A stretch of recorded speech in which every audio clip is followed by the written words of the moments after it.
Welcome back to the office. I am Dr. Sweeney. You might see Dr. Gebhardt in just a few moments. So this is a weight loss workshop, I guess you'd call it, but it's really not specifically for weight loss. Just so I know who we're dealing with, raise your hand if you've tried a diet before, by a show of hands. That everybody, keep them up if you've done 3 diets in your lifetime. 5, 10, I've done probably 10, 20. You got any 20s in the room? Way on that thing. All right. So we've all tried dieting, and dieting does not work. Well, let me rephrase that. Dieting does work. Actually, all diets really do work.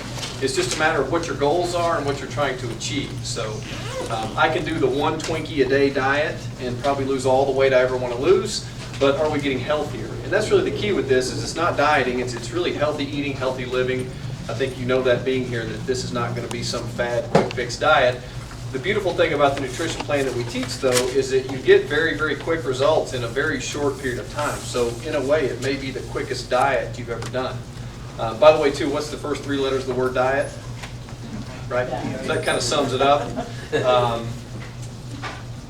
So we're going to go through a few statistics of where we're at as a culture and as a society. Some of these first few slides are a little bit depressing, so I want to warn you, the picture that is not really that pretty, but the solution is not that hard. So to dispel this right off the bat, it's not about being perfect. So healthy eating, healthy living, it's not about being perfect, it's about being better.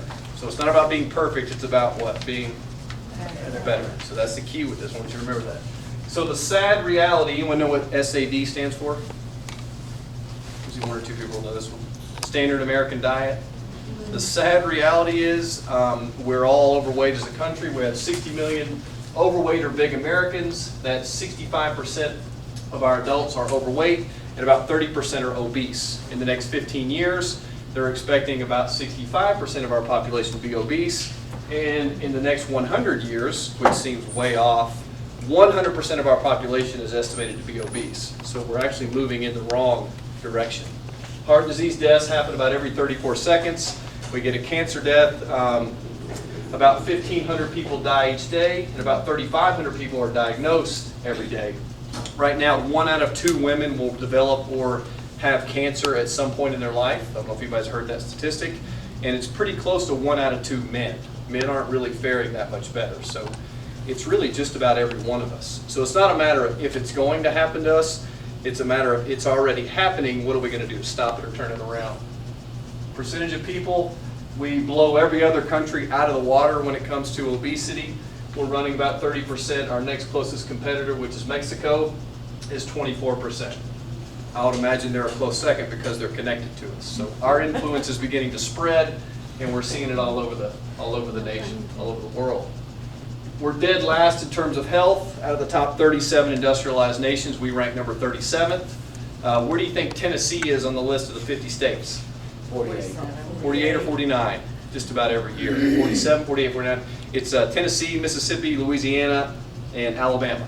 So it's the SEC. Great football, crappy health.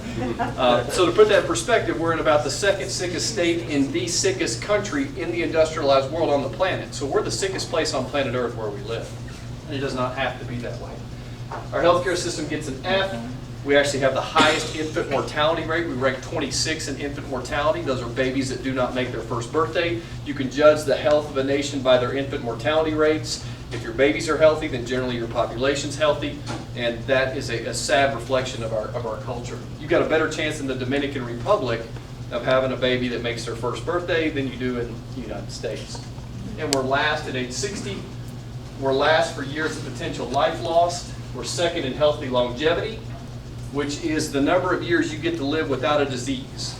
So in this country, we're great at keeping you healthy on your way to the nursing home or keeping you comfortable in the nursing home, but we do a poor job of getting you up on the cruise ship. So that's the key. It's not so much length of life or years of life, it's life within your years. We're the most depressed country in the world. We take 95% of all the world's antidepressants. We take about 72% of all the world's drugs. We're the world leader in adult and childhood obesity. So if having the biggest healthcare system on the planet, spending the most money on healthcare, taking the most drugs, having all the best surgeons and surgeries made us healthier, we should be the healthiest country on the planet, not the sickest. And we know it's actually the other way around.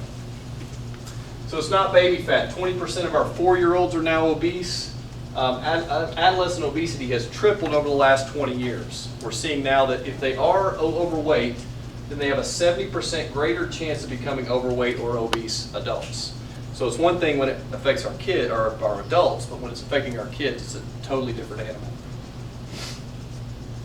So 15 pounds of weight gain, which is the average amount of weight that an American gains by the age of 35. So just 15 pounds of weight gain actually doubles your risk of type 2 diabetes. If you gain 7 more pounds, you've increased your risk of a heart attack by 75%.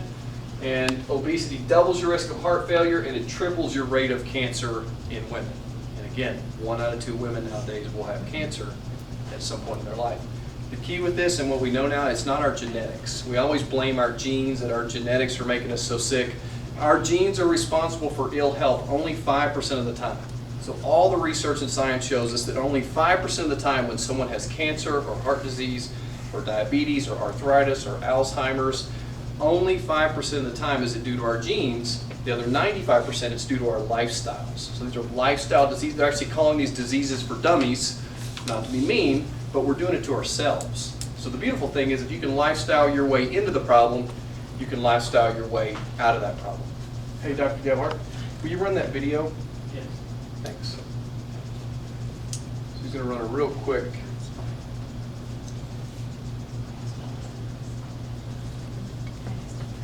Just hit escape.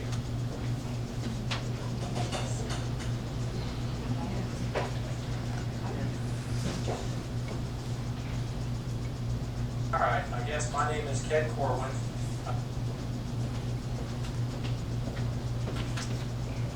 Might have to hit her again. Sorry for the technical difficulties.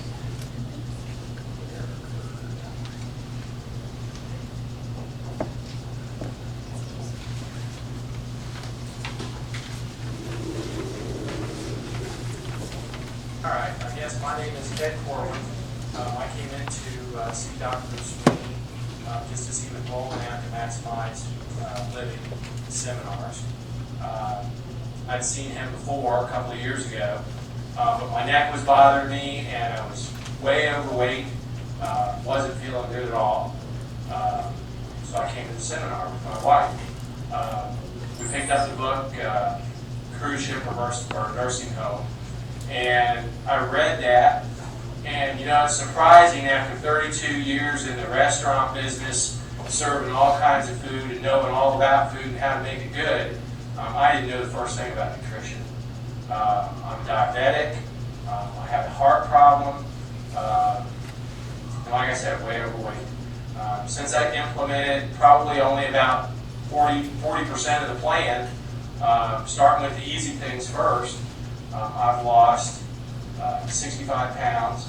I've taken about 11 inches off my waist. I feel better. I haven't been sick. I'm exercising every day. I think just life in general is a whole lot better. Since I started this, I've gone off of 12 different medications. 5 of them were prescriptions. These stuff for arthritis, pain relief, and then I've gone off another 7 over-the-counter drugs that I was taking for acid indigestion, aspirin, Aleve, stuff to help me sleep. Like I said, a total of 12. I am diabetic. I told you that earlier, but I'm almost to the point where I don't have to take any diabetic medicine. I was taking 160 milligrams of insulin every day. Now I take 10 milligrams about every 3 days. I was taking 2,000 milligrams of metformin and another diabetic medicine. Now I take 500 milligrams a day. And then I was taking another diabetic medicine that I'm completely off of. So I'm changing the way I eat, starting to exercise, seeing the chiropractor, making sure that my bones are right.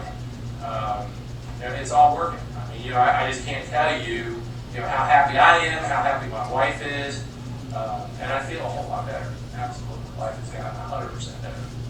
It's great. So that's Ken. All right, the next exercise Kate's going to do. The beautiful thing about Ken is he's no superhero. He's just a normal, average, everyday, just a guy like you and I. He just had the right game plan. He implemented some of the steps. Even by his own admission, he only implemented about 40% of the plan. He wasn't even really working out at that point. So that's the key, is if you just do the right steps, it's easy. And he didn't do a weight loss program. He just implemented the right healthy living strategy. And you heard on there, he came off of 12 different medications. How long do you think his doctor said he'd need to be on those medications? The rest of his life. Right, so if he keeps listening to who he's listening to, where is he headed? Is he headed toward the cruise ship or the nursing home? Cruise ship. Right. Now he's probably headed hopefully toward the cruise ship because he's turned himself around. So the key to this too, and the biggest reason we're in the problem we're in, is because we got to change who we're listening to. Because where do we get our information about our health? Where does it largely come from? Well, your doctor. Doctor, some of it, but we're Media. The media, right. And the media is driven and controlled by who? Drug companies, people with the loudest voices and the deepest pockets. And those are not the people that have your best interest in mind. The drug companies, the insurance companies, the wheat and dairy lobbies, these people, they have profits in mind, not your overall health. So we're going to go through a few lies, because we're here to give you the truth, not to give you lies. So we've all heard this one, right? That fat makes you fat. If you eat fat, you get fat. I was raised believing that. And really nothing could be further from the truth. It's not the fat that makes you fat, it's the inability to burn it. And actually eating good healthy fats helps you burn fat. So you need good fats in your body. So this whole non-fat madness that escalated in the 60s, 70s, and 80s, to where you have non-fat or low-fat cookies, you've got low-fat ice cream, you've got low-fat donuts, and everything you can imagine comes in a low-fat variety, but we've got more high-fat people than any time in history. So the fat is not the problem, it's the inability to burn it. So butter and meat consumption actually dropped during this time period, but margarine and synthetic oil consumption, like canola oil, your synthetic man-made oils, those things went up, so did heart disease. And we're going to show you how heart disease, diabetes, and cancer are directly related to sugar and bad fats, and then also grains. So what are the bad fats? Anything that says hydrogenated or partially hydrogenated, what's that a code word for? You should know this immediately. When you see that hydrogenated or partially hydrogenated, what's that a code word for? Man-made. What's that? Man-made. Man-made, yep, are also trans fats. So they're smart enough to know that you know what a trans fat is, so they're really not going to put that on the labels. They'll generally put hydrogenated or partially hydrogenated, which are your cottonseed oils, your canola oils, soybean, and vegetable oils. By the way, too, where does canola oil come from? We all cook with it, right? We used to. Anyone know what canola oil stands for? It's Canadian Oil Company Low Acid. So it's man-made Canadian oil company petroleum, essentially. It's man-made oil. They put that nice picture of the plant on the front of the bottle, but there's no such thing as a canola plant. Have you ever seen a canola plant? It doesn't exist. It's a man-made, it's almost like Pennzoil in a way. So it's synthetic oil, and it's rancid by the time it's sitting on that shelf before you even buy it. So margarines and synthetic butters, I always got a kick out of I can't believe it's not butter, because if it's not butter, what the heck is it, right? So use real, actual butter. We'll talk about that in a second. Corn oil, again, canola, those things are already rancid. And the real tricky and sad part about it, it's found in almost every box, bag, or can. So you really can't eat cookies or crackers or boxed food or bread without getting these trans fats and these bad oils. That's really the sad part. So some of the healthy fats are your olive oils, obviously fish oils. Everybody in America, unless you are an Eskimo, you need to be taking your supplemental form of omega-3 fish oils every single day. That's just part of being in this culture. We have to take those fish oils because they don't really exist in a very large degree. Hemp seed, and hemp seed oil, flax oil, avocados, nuts, seeds, coconuts, real butter, and your raw version of real butter is your best kind. And then raw cheeses, yogurt, and whole milks. That would be raw whole milk. Where do we get raw milk, by the way? Farm, yep. Or where can you buy it commercially? Whole Foods. Whole Foods doesn't carry it. That's a good question. I used to think that too, but Whole Foods only carries low pasteurized milk. They won't carry raw milk. Raw milk is illegal to sell in commercial America. You can't sell legally, you can't sell raw milk to humans. You can sell cigarettes, but you can't sell raw milk. So where's the conflict of interest there? So you got to buy it at the farmer's market, or you have to own a cow or be part of a CSA. Mother's milk is best, but if mom doesn't live in town and she's not convenient to you, then your next bet would be like your raw milks or almond milk or coconut milk. Those are your top three. And then grass-fed meats, free-range chicken and eggs, and then your fatty, deep water, oily fish. So your sardines, your salmon, Pacific and wild salmon. Sugar. This is a biggie. Sugar is, I think we all know sugar is not good for us, but we don't really know exactly why. It's the primary cause of obesity.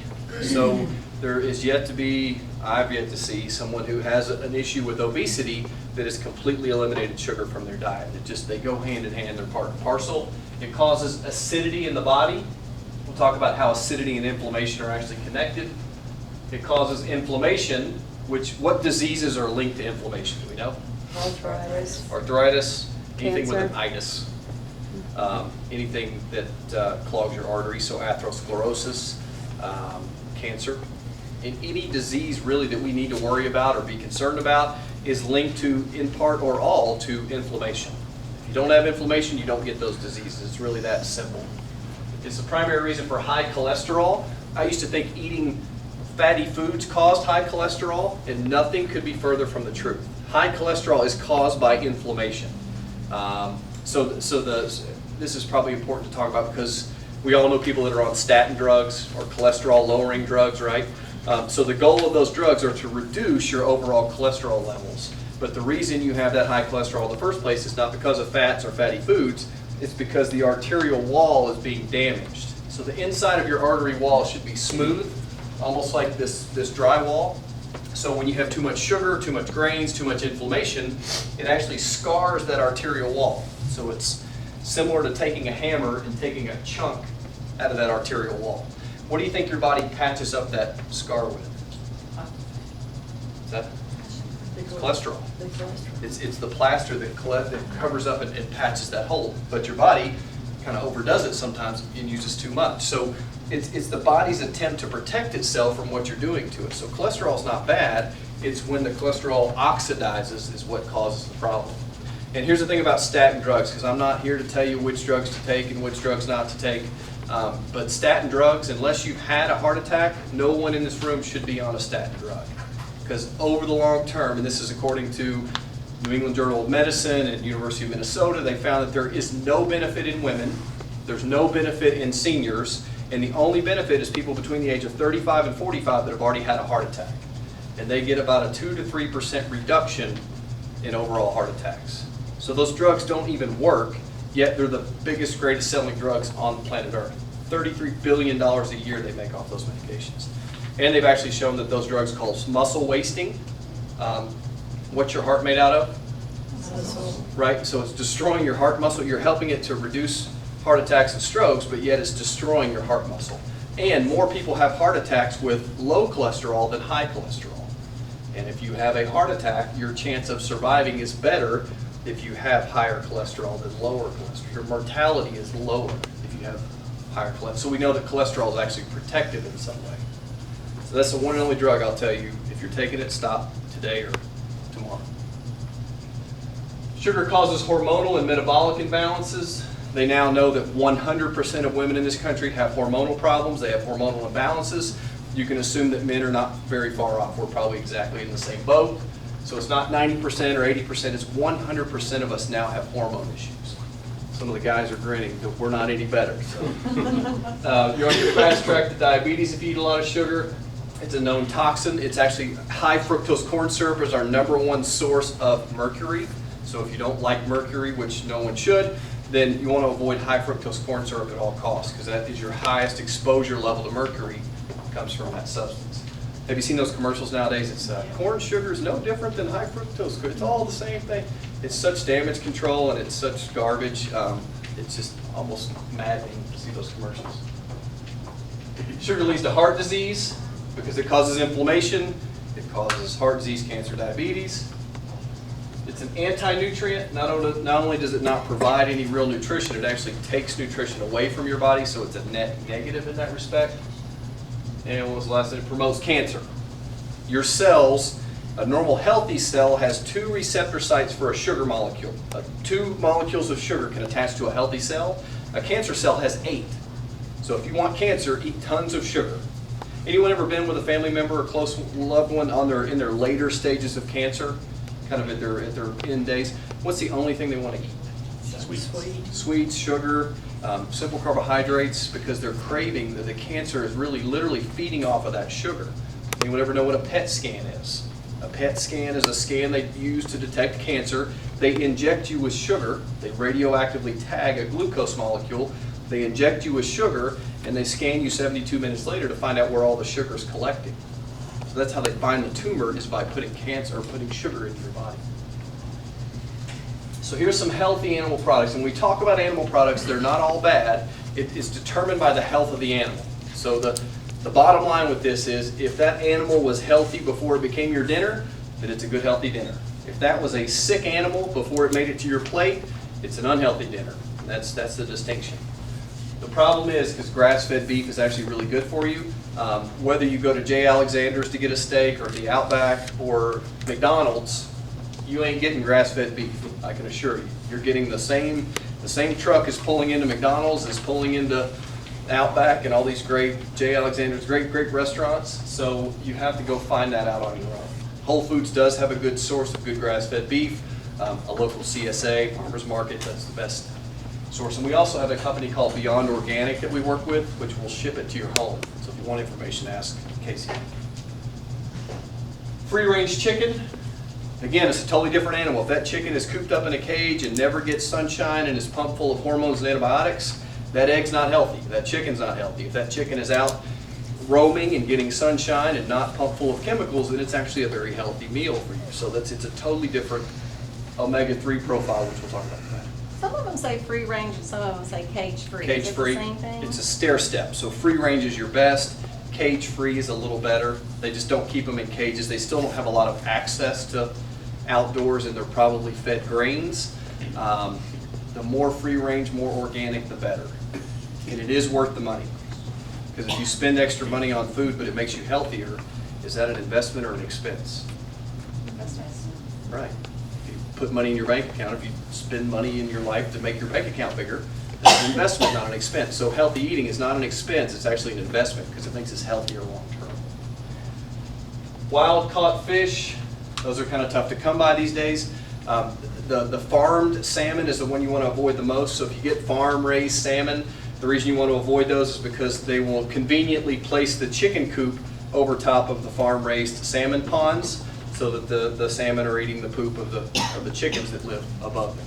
The farm-raised shrimp, if they're not tiger shrimp, if they're not fed the same time every day, they start eating each other. Right. Yeah, they're cannibals. We're going to talk about pork and shellfish here in just a second too, to really depress you. And then dairy from natural sources. Again, mom is best. She's your most natural source. And then your organic or your raw is going to be the next best. So here's the reason these grass-fed versus conventional are so different. The ideal ratio of omega-6s to omega-3s needs to be about 2 to 1, ideally 1 to 1, but 2 to 1 to 4 to 1 is okay. So your omega-6, anytime you think omega-6, think inflammation, think heart disease, think death, think cancer. Anytime you see omega-3, think health. So one makes you sick and one makes you healthy. You want more omega-3s. The typical person is about 20 to 1. The typical schizophrenic is about 75 to 1. So we know the further that ratio gets out of balance, the more it affects your brain chemistry and the more it affects overall function. Ratios in grass-fed beef are about a 2 to 1 ratio. That's a good healthy ratio, just like a good healthy person is. In non-fed or grain-fed or conventional beef, it's 21 to 1. So it's the same, it looks the same, it smells the same, and it probably tastes the same. But one costs $3 a pound and one costs $10 a pound. One makes you sick and one makes you healthy. It doesn't taste the same at all. You can I taste the agree. difference. I can taste the difference too. But that's the argument I get a lot of times. Oh, it looks the same, it tastes the same. Why would I pay that money? Because it sounds great when you're in this workshop, but when you're standing in the grocery store, it's a little different animal. So it makes all the difference. But I agree with you. I think it tastes tremendously better. Pork and shellfish. I love me some bacon and cocktail shrimp. I'd probably eat a plate of it if it was sitting right here. The bad thing about them is that they're highly acidic. So that meat is very, very acidic because it's very toxic. It has a high percentage of bad fats, and your body stores toxins in the fat cells. So that's the same for animals, is the same for us. So if you encounter a toxin, the safest way your body can protect itself from that toxin is to put it in a fat cell.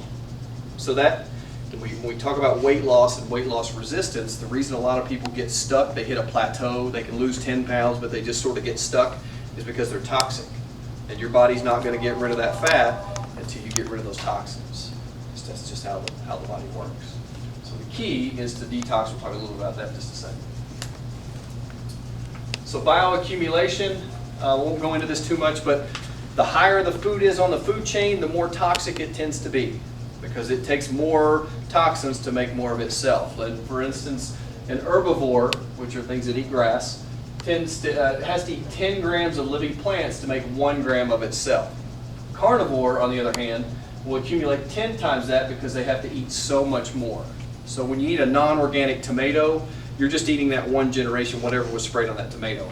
When you're eating a non-organic piece of meat, you're eating whatever that animal ate throughout its entire life cycle. So those toxins tend to bioaccumulate. So eat lower, smaller things on the pyramid as you possibly can. Frankenfoods.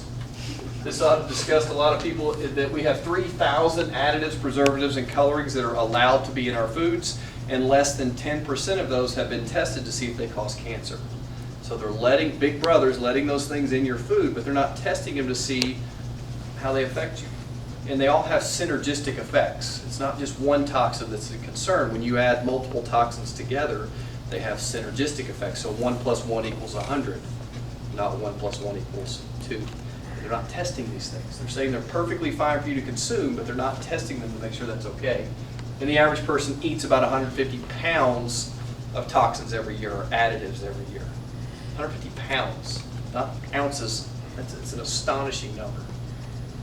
Food dyes, I think we all know that those red number 40s and yellow number 6 causes cancers, tumors, thyroids, allergic reactions. Are known to cause hyperactivity. Any kids you know with ADHD or autism or any kind of behavioral issues, depression, take them off of food dyes and food additives ASAP. That's one of the first key things you've got to do to get their brain chemistry back on track. And they allow them in your food. Pesticides, there's about 3 million tons of pesticides used every year. That equates to about 1,600 chemicals. And again, most of them have not been tested to see how they affect us as humans.